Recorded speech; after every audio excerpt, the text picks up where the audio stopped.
Hi guys, welcome back. Today's video is brought to you by my sponsor Pita Bread. Actually, that's not my sponsor, but since I moved to Israel, I've never eaten so much bread in my life. When I moved here, people say to me, "Oh, you're gonna get so slim, Israeli food is so healthy." I'm eating way too much pita. This is not how I was supposed to start this video. Lately I've been growing an interest in real-time visualization technologies, especially after following the work of a colleague and friend of mine, Enea Lefons. I try to get to know a couple of people here in the Israeli 3D community. They use Unreal. And thanks to my friend Moshe is in charge of reselling V-Ray for the country.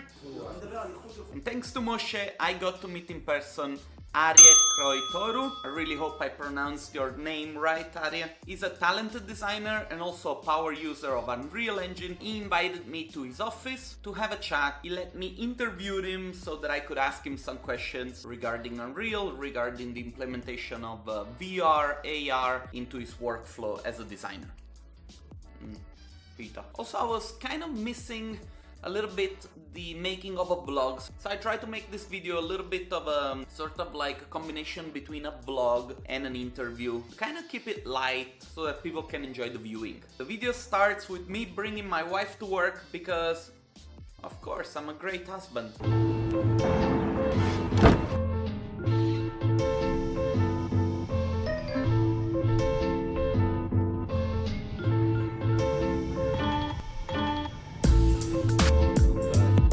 Bye, honey. Okay. Have a great day at work. Bye. You see? I'm a great husband. Now we're gonna go and see Arie.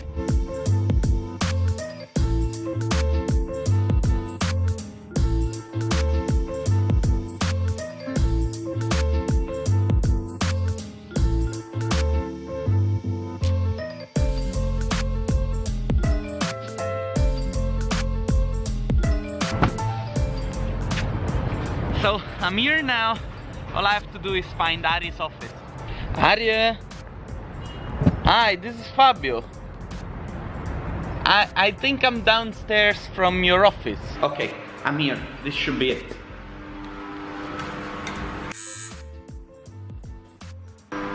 Arie, nice to see you, man.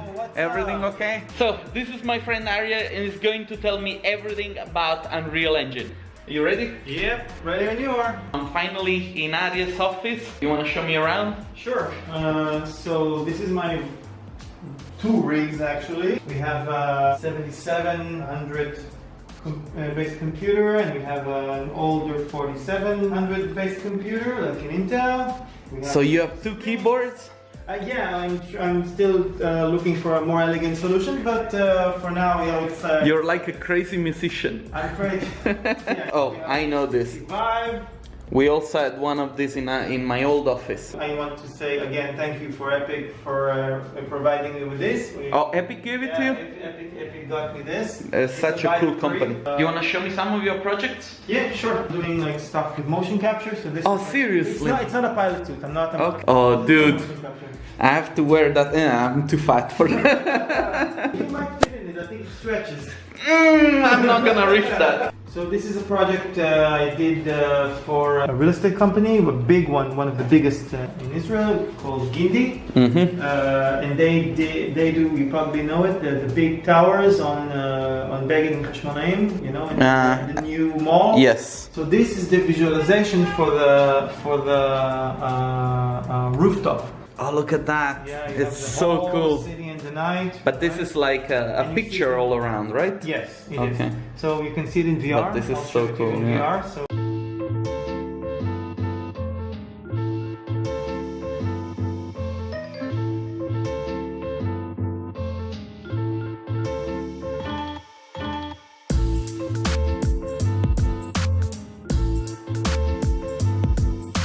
And then I can take a glass of champagne, and I can drink the glass of champagne. You can probably see it, right? Yeah. I can throw the glass of champagne over the edge, and then somebody can again hear the Don't do this at home, okay? Yeah. Don't throw glasses of champagne down the window.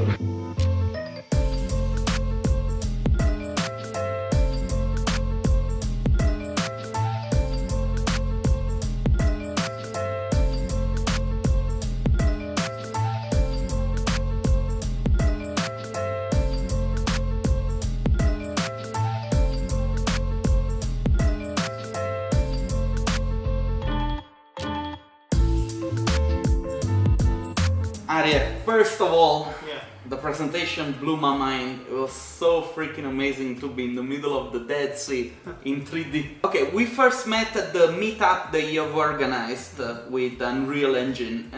What is your relationship with the company? As you said, I'm the organizer of the meetups here in Israel. I started them about a year and a half ago. I also have a good relationship with Epic itself. I talk with my liaison there at least once a month. Right now we're starting to teach in Shenkar College, which is a very prestigious college in Israel. So we are really trying to advance Unreal here in Israel as much as we can, as fast as we can. How long have you been doing your job, and how did you get started doing what it is that you do? Well, I've started with Unreal itself in 2014, which is actually the year that they released it. Then it was subscription. So 1 month into that, I already started delving and getting into the engine. And my company itself, I created it like a year ago, and been doing visualizations and projects that the ones you saw ever since. And we still have a lot of stuff on like for the future, which are already in the process, like what you saw, and you see we're trying to do some motion capture. So we're getting into really interesting stuff. We're doing stuff for public safety also, training. So a lot of interesting projects. So tell me one thing, this is probably the question that I get the most from the community and people that also come to the conference that I organize. Mm-hmm. How was the shift from, so to say, traditional visualization methods, say like rendering, to real-time visualization tools? It's interesting because the process itself, the first thing you do, like the preparation, is the same. Because you still use the 3D software, right? Max or whatever you use, and then you put it into Unreal. But then what you get is totally different because you get a full live scene. It's not like preparing like this room and then you pose the camera and you do the shot and that's it. And maybe you do a small movie and you just like do the parts. Here you get a full world, a full scene. You get the whole place, right? And you can, and the viewer can turn left or right or look wherever they want. It's different. You have to figure out a way to focus people's attention if we're talking about either if it goes for a screen and especially if it goes for VR where the person is the camera, right? Mm-hmm. There is no, he chooses where he looks, mm-hmm. So it's harder, right? So you have to focus his attention either by sound or by cues, right, in the environment. It's very challenging, right, because it's a new medium, and we're still learning as we go along what works, what doesn't. You have to still focus the viewer on what you want them to see, instead of what you might think is not that interesting or is less appealing. I think that this is also the key part of the job of a designer, to help also the client with that, and not only giving them a product or say, here, look at your project in real time and go crazy. And then the client will go into the ugliest rooms of the building or yeah, or the small rooms of the building, like what I had once with this developer when I brought the ready scene and he puts in on the VR headset and he starts moving around the house. Then he goes into one of the rooms and he said, "This is really small." And then I tell him, "Well, this is the room. This is what your architect designed. This is 1-to-1 scale." And he says, "I can sell this." And then you're in a problem. You're having a big problem if you can't sell this. A couple of years ago, during our conference, we had designers from Herzog and de Morn, the architects. Yeah. They said actually we have quickly understood that it's easier to implement VR, at least at this stage, in design other than in visualizing the project. Because in design it can really help us understanding the design before it is too late, mm-hmm. Because then it's a backward process. You need to use visualization to justify things that maybe are not the best. Yeah. So it becomes a little bit like a ugly job Yeah. for the designer, you know, to have to lie to people about poor design choices. I heard about Datasmith, you know, this conversion plugin. Yeah. Is it? What are your thoughts? Does it really work the way they say? Is the implementation from one software to another really seamless? Does it make your life better as a designer working with Unreal? The short answer is yes, definitely yes. Datasmith is actually it's still in beta, right? So it still doesn't support some stuff, but they're working on it really hard and they're improving it all the time. And they're really trying to get as many software for it to support. Mm-hmm. It already supports a few very mainstream software. If we're talking about 3D, it's 3ds Max. I think they support Maya too. I'm not sure, and other stuff. They're planning support for SketchUp really soon. On the CAD front, they're already supporting Inventor and SolidWorks, which are very mainstream solid modelers. Yes, and so you can really it's easy to import your CAD creations from this software into Unreal and get some really nice to give them really nice touches. So you probably know that I'm a little bit of a V-Ray fanboy. I remember the shirt. I hear that now that the V-Ray is going to be also integrated inside of Unreal, so that people will be able to work with V-Ray as well inside of Unreal. Will that make it easier for people that say are working with 3ds Max and V-Ray to kind of use the materials that they're already making in 3ds Max and bring everything into Unreal and have one step less to have to deal with? Mm-hmm. Yes, definitely. That's the whole idea behind the implementation, because Chaos also sees the shift to real-time and sees how many people are doing it worldwide, and they want to be in on this. Of course, because right now one of the biggest problems with shifting a scene that was modeled in 3ds Max and with VR materials is that the VR materials didn't come through, not the textures, not nothing. So basically, what they want to do is give the real-time people a scene which is already with lighting information, and to bring all the materials in the right way into Unreal, so the process will be seamless and easy, so people can focus on creating instead of just like transferring and bringing different materials. And they do want to keep the V-Ray format, right? Because right now what people are doing is like shifting it, and we have to bring different materials because they're not coming through. So what I do right now for this is like I'm using substance materials, right? In order to compensate for the VR materials I can't have. So, but in the minute I have VR materials, or at least the equivalent of them in my scene, I don't need to do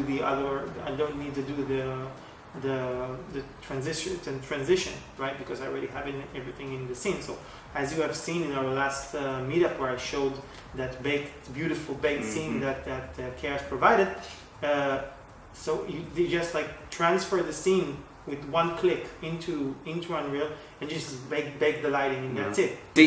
This is a great news. What else would you say to somebody to motivate them even further to try Unreal or any type of real-time visualization technology? I can tell you what did it for me. When I was always been a gamer, so it's but when you think about a scene, right? Like when you see it through a screen, you actually see only pieces of it, right? You can turn around this and that way, right? But it's a whole world. You create a whole world, and I think to create something in real time is the definition of being a creator, a real creator. Like, making a world and getting it and making it come alive, right? With animations and characters and it's amazing